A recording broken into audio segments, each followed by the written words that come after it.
Encounter 1: Screams in the Night. In this video, we follow three friends on a camping trip that quickly turns into a nightmare. It's May 10th, 2024. What started as a peaceful spring evening soon became something straight out of a horror movie. The friends were gathered around their campfire, laughing and enjoying the night, when suddenly a chilling sound echoed through the forest, shattering the calm in an instant. Out of nowhere, a high-pitched, haunting scream cuts through the trees. It's eerie, like the cry of a child or a woman in distress. Like a fucking woman or something. That was a female fucking screaming, Phil. Shocked and uneasy, one of them quickly pulls out their phone, hoping to capture the sound in case it happens again. And then, it does. They whisper, fear creeping into their voices. A second scream rings out, louder, blood-curdling, and much closer than before. The friends freeze, their minds torn between the urge to run and the fear of what might be lurking in the darkness. Please, please, please. Oh, fuck. No. Kind of fucking close to me, man. For a few tense minutes, silence falls over the forest, as if whatever made the sound is watching them. They debate whether to investigate, but ultimately decide it's too dangerous. If they wander too far, they might not even find their way back. The rest of the night is filled with paranoia. Sleep is impossible. Every rustling leaf, every creak of the trees sends their hearts racing. That scream, whatever it was, haunts them. As the sun rises, they are exhausted and shaken. With more questions than answers, they pack up and leave, knowing this is a night they will never forget. Sometimes even the most peaceful camping trips can take a terrifying turn in an instant. Now, with that in mind, let's dive into the next chilling clip. Encounter 2: Man's Terrifying Screams. On November 1st, 2024, a TikTok user named Maggie was out in the woods in the Netherlands taking pictures of her dog. She was alone, enjoying the quiet, when suddenly she heard strange noises, screams, and what sounded like animal-like cries echoing through the trees. This wasn't a prank or something staged, it was real. Maggie was so disturbed by what she heard that she ended up calling the authorities for help. Here's the first clip, take a listen. Make the best dirty ghost? You gonna make the best dirty ghost? Whoa. Oh my god.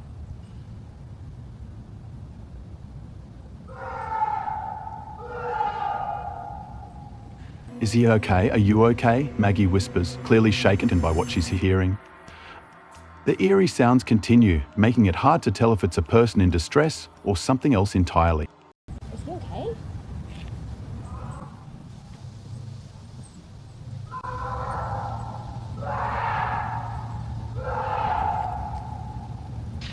Are you okay? Alles gut?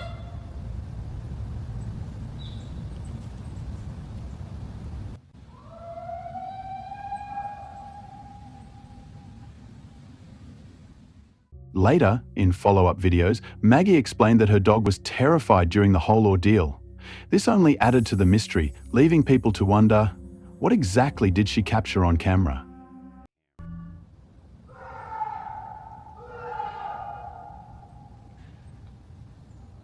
Holy shit. Right now, Maggie isn't directly involved in the investigation, but the footage she recorded has sparked endless speculation. Was it just a lost person? An animal in pain? Or something far more disturbing?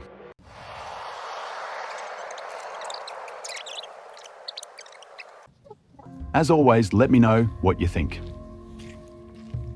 Encounter 3: Exploring a haunted cemetery in Peru. Franco is a YouTuber who travels the world, visiting dangerous and mysterious places. In August 2024, he set out on a backpacking trip to explore a remote cemetery hidden in the mountains of Peru. What he found there was more disturbing than he ever expected. Before starting his journey, Franco was warned by locals to stay away. They told him the area was dangerous, not just because of poverty, but also due to its dark history. The cemetery had been hit by devastating earthquakes over the years, which tore open graves and exposed human remains. But when Franco arrived, he realized that natural disasters weren't the only cause of the destruction. To reach the cemetery, Franco had to take several buses and taxis until he arrived in a small, isolated town. Right away, he noticed the extreme poverty. People approached him asking for food and money, and he quickly became aware that some locals were following him, making him uneasy. Wanting to avoid attention, he decided not to film openly as he walked through the town. As he made his way to the cemetery, he saw the damage left by past earthquakes. Entire sections of the town were in ruins. The quakes had not only destroyed buildings, but had also ripped open graves, leaving human remains exposed. When Franco finally reached the cemetery, he was shocked by its size and condition. Look at the size of this place. Alright, I'm gonna actually start from right and then kind of work my way in. The cemetery was in terrible shape. Graves were broken, tombstones were missing, and human bones were scattered everywhere. The deeper he explored, the worse it got. Open caskets, piles of remains, and even what appeared to be mummified bodies littered the area. You could already see bones. See it? Right here. That one's sticking out. See the arm? I'm gonna go ahead and zoom. But you could see the arm sticking out. Like he was trying to come out or something. Oh, that's terrifying. But the most disturbing discovery was yet to come. Franco found small graves that had been tampered with. Among them were infant remains, some still dressed in burial clothing. He even came across what appeared to be a mummified child, its hair and clothing still intact. What? And then you have literally like a mummy here.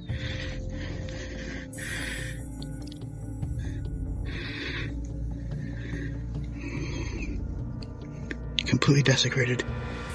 And you can see they were poking around with a stick. I think they were stealing from tombs. Look at this. Oh my god. I don't even know what the hell I'm looking at. I think those are feet. Here. Oh my god. They took the head. It became clear that grave robbers had been targeting this cemetery. Some graves seemed to have been opened intentionally, and many skulls were missing their jaws, likely stolen for their gold teeth. As Franco continued exploring, the horrifying reality of what was happening in this cemetery became undeniable.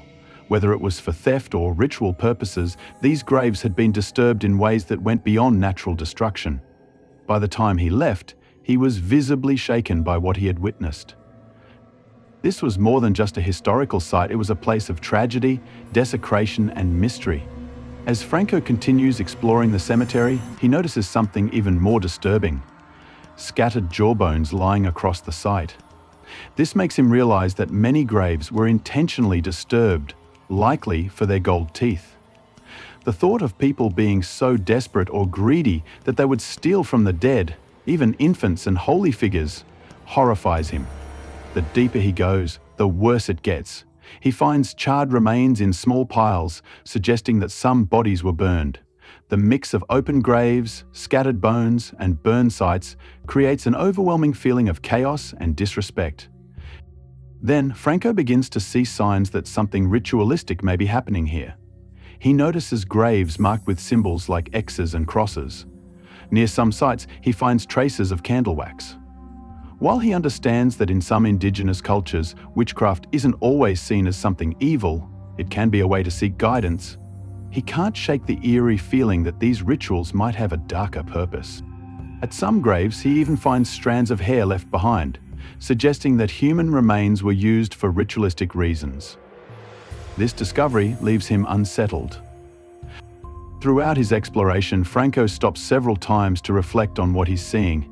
He explains that this cemetery's remote location and extreme poverty have created an environment where traditional burial practices mix with desperation.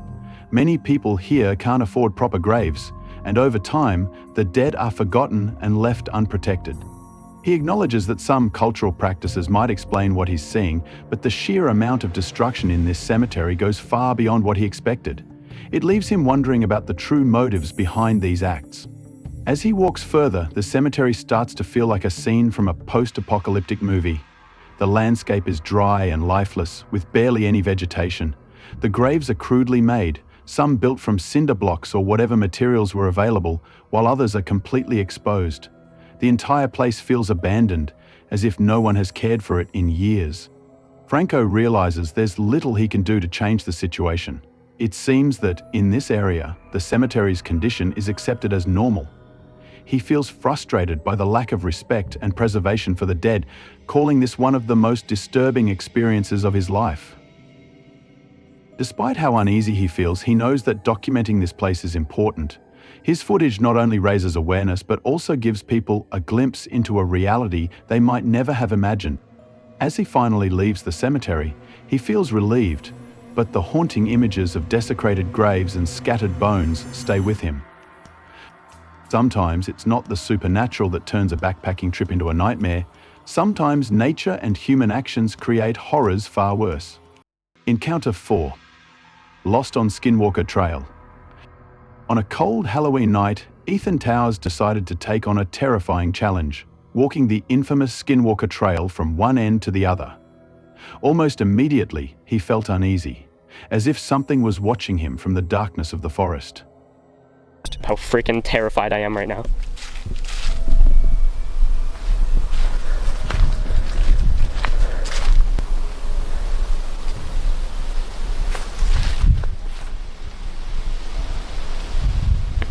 Those were branches.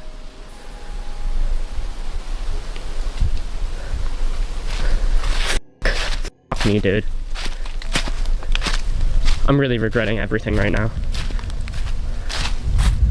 I don't think I'm going the right way. The realization that he might be lost sent a wave of panic through him. It was pitch dark, he was alone, and the possibility of wild animals lurking nearby made things even worse.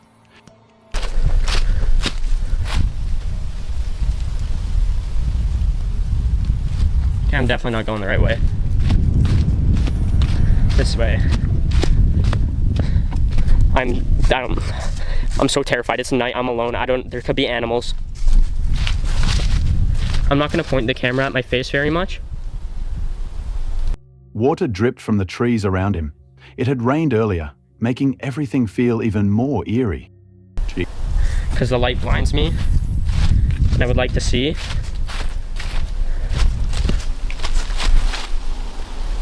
Jesus Christ. Okay, well, I guess. Dude. And it rained.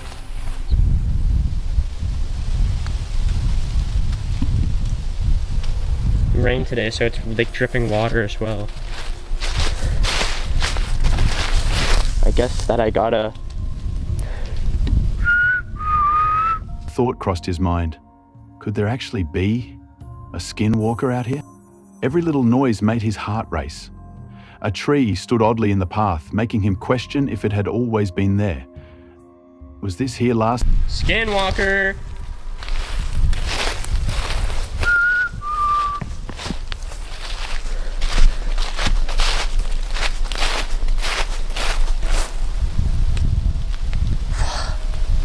I'm alone. Like, every noise I hear is fucking scaring the crap out of me. There's a tree in the tree.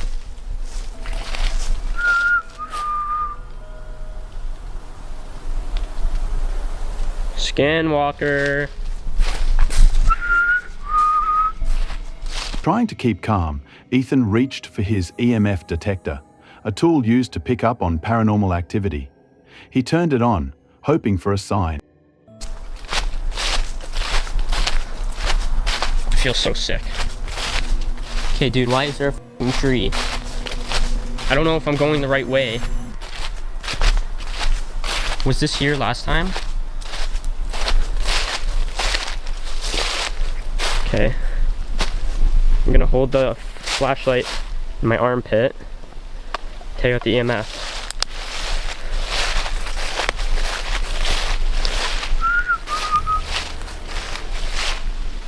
Protector spirit, are you here with me? Suddenly, a loud noise echoed through the trees. Skinwalker, that was loud. Something wasn't right. He felt like he was being watched.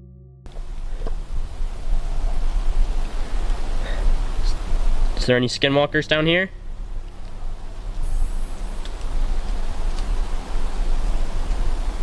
I don't like that this isn't working. I don't think that my protector is here with me, and I think I took the wrong way. Because this goes really far down. EMF device still showed nothing. That only made Ethan feel worse. A rustling sound came from behind him. His breath caught in his throat. Okay, I'm just gonna put the EMF away because I don't feel...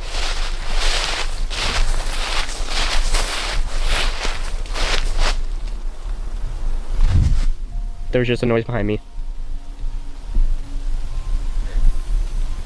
I thought I just saw somebody. Me. God. There's something over there. I swear to God. Okay, wait, I'm here. I took a different way. How the f did I?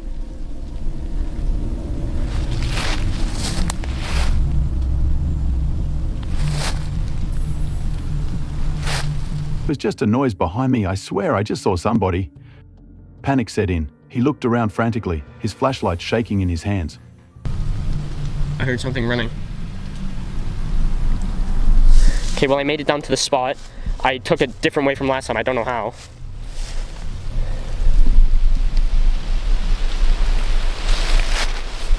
As he stood there, the eerie silence of the forest pressed in around him. He had come looking for something mysterious, and now he wasn't sure if he wanted to find out what it was. Guys, I'm so scared. Then, another sound, a rustling in the leaves. I think that was the leaf. Or was it the skinwalker? As Ethan stood in the eerie darkness of the skinwalker trail, he decided to whistle, hoping to get some kind of response.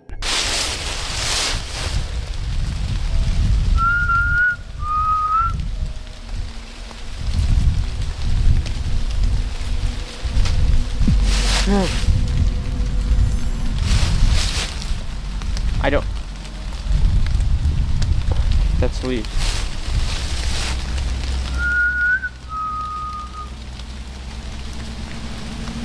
Out. Guys, I'm so scared. Yeah, I think that was the leaf.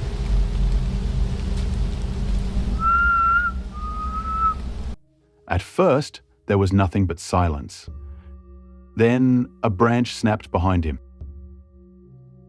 His heart pounded as he tried to keep calm, but panic quickly set in. Come on, where's the way out? Branches! No! What the f? No! No, I'm done. No! Off, dude. Off! I don't want to look behind me. Oh. Where's the way out? Where's the way out? Where the f am I?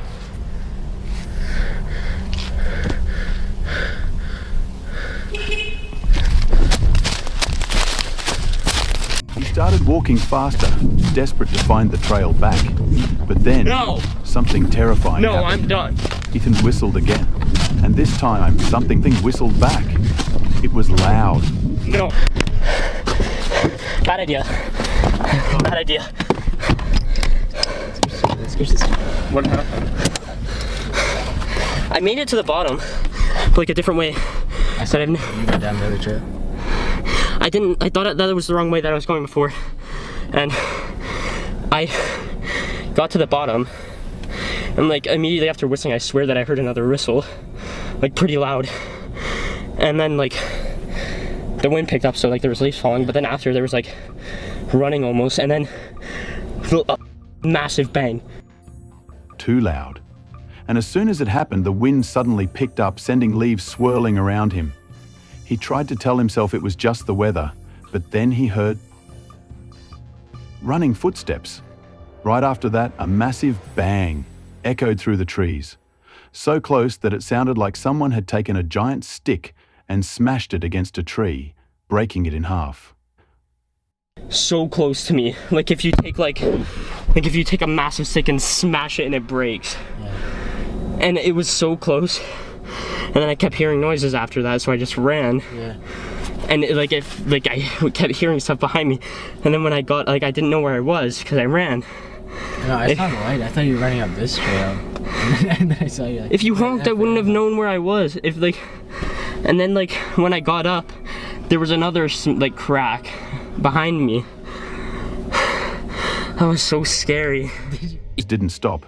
More sounds came from behind him. Branches cracking, rustling leaves, something moving. That's when Ethan ran. Blinded by fear, he sprinted through the darkness, not even knowing if he was going the right way. He just wanted to get out. After what felt like forever, he finally saw a light in the distance. I thought you were running up this trail, but then I saw you. If you hadn't honked, I wouldn't have known where I was, he told his friend, still breathless. But just as he thought he was safe, another loud crack came from behind him. That was so scary. Asking if the protector was there multiple times and nothing, so I was like, okay, that makes me not feel safe. Because every time we went, there's been this spirit, like this protector spirit, I don't know who, but they've been there. And like they've been warning us and stuff, but this time there was nothing. And that was like the loudest bang I've ever heard. Like doing that kind of stuff. Okay, I'm gonna watch it over and see if I could hear it. Why weren't you down there with me? Were you scared?